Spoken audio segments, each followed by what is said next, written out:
the Limpopo Treasury is calling for a plan to be made to recover over 300 million rand in missing employee pension funds for current and retired workers at Great North Transport.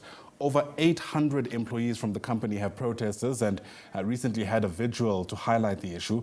A forensic report has revealed that the funds were deducted from their salaries but never allocated to any pension scheme. Let's make sense of what else we know so far. Bring in SABC News reporter Mahlatsi Paladi, who's watching the story from Polokwane. And, you know, I shudder at the thought, Mahlatsi, of thinking about just how much of a disruption this might be for the workers who are banking on this money in their retirement and now can't access it. Yes, indeed, Ayanda. I guess one can dub this the great pension heist here in the province. You know, Ayanda, looking at the large amount that is involved here, over just about 300 million rand of the poor pension workers have just disappeared, Ayanda. And it's only after that, Ayanda, that this matter was brought to fore. Just around 2016, that's when the workers started, hosting different night vigils here at the provincial offices. Several protests that we have covered here over the years, Ayanda, by these poor workers, as a result to try and recover their money.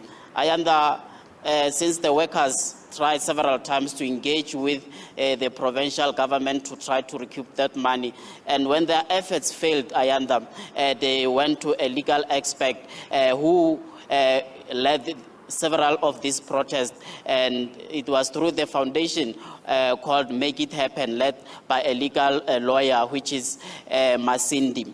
So today, Ayanda, what we understand so far is that yesterday the provincial government actually intervened and they've called for a tax team to be established that will look into this matter so that at least that money that was lost could be recovered. Ayanda, I am joined by the provincial spokesperson here in Limpopo, Mr. Ntave Ramakwela, just to get to a sense on how, as the provincial government, have been managing to deal with this matter.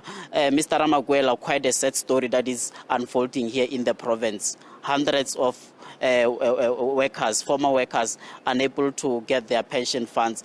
Surely this must be concerning to you as the provincial government. Can you tell us how are you prioritizing this matter? Good morning, Mahlatsi, and to the viewers. The provincial government has taken note of this issue for a while now.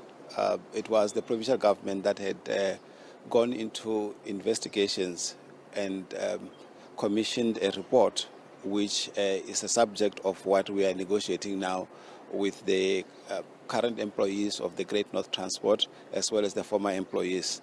It is that concern that as a provincial government we have had previously to make sure that all the workers are paid what is due to them, and also if there are any outstanding funds that need to be paid, they should be paid. And that report has been received, and fortunately the workers have had a copy of that report. They've looked into it and raised a number of issues, which has led the Premier of the province to have this committee established. The committee comprises the Provincial Treasury, the Limpopo Economic Development, Environment and Tourism, the workers themselves through that representative, Mr. Masindi, as well as the Great North Transport people.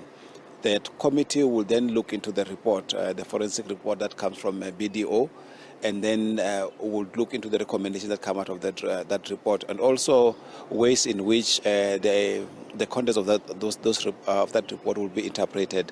And that's what the provincial government has done. So it's not like it only started yesterday. It has been going on, and that forensic report was commissioned by Provincial Treasury already in 2023, and part of it is what we are sitting down now to negotiate. Mr. Ramakwela, we've seen the report as the media. One of the things that the report made clear after the investigation is that the Great North Transport will deduct money from the workers' pension, but their money or their pension was not paid to the pension administrator. Surely someone must take accountability for this? Those are old news that we have agreed upon as a province. Otherwise, we wouldn't have gone into a step of establishing that particular forensic report if there was not such a concern. So those are old news now. What we're dealing with is the contents of that report. We all agreeing with the workers, and out of that particular negotiations, we will then find ways of dealing with the outcomes of the report. What actions do we take forward? And indeed, there's no downplaying the extent to which we are concerned about the plight of the workers, and that's why we are negotiating as we speak now. We've seen some of those who were in charge of the Great North Transport when this, heist happened. Some of them went in to become, the MECs of the province. Are you also going to be looking into those who were accountable back then when this thing happened? You're asking me about the contents of the report and the conclusion of that report, something that I've already spoken that we are negotiating with. So it's a bit unfair that we have to go and answer that question now. Part of it that we will also bring back is the outcome of that and what action will be taken, including the consequences, if there are any, and the parties that are involved in that. We'll be able to clarify all of that. So from now on, the workers want to know, Mr. Ramakwela, as the provincial government, what further step are you going to take now going forward to ensure that at least some of them, get the money? You remember some of them that we spoke to, some of the workers have already passed on waiting for this money, Mr. Ramakwela. What are some of the steps going forward that you will implement as the provincial government? The step forward includes what the representative, Mr. Masindi, has raised, and the concern is not just about the current employees. It means also the former employees. We have representative of those who have passed on the deceased in that particular committee, which Mr. Masindi represents. So none of those cases have been lost. So we'll use the opportunity to close off any gaps that exist, and any of the workers that still need attention will be attended to. Thank you very much, Mr. Ramakwela.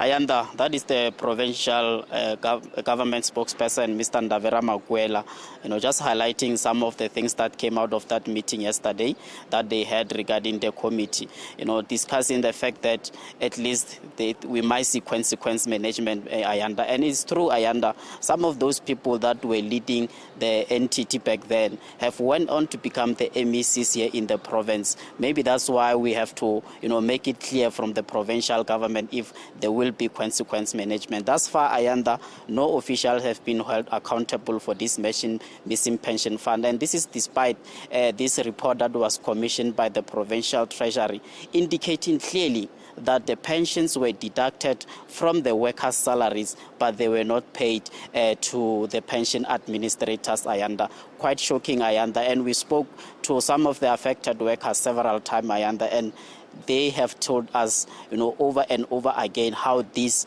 matter has affected their livelihoods. Ayanda. Some are saying, they've worked for the entity for over 30 years, Ayanda, and when there was time for them to retire and try and withdraw their money, they were told that the money was simply not there, Ayanda, which is quite bizarre.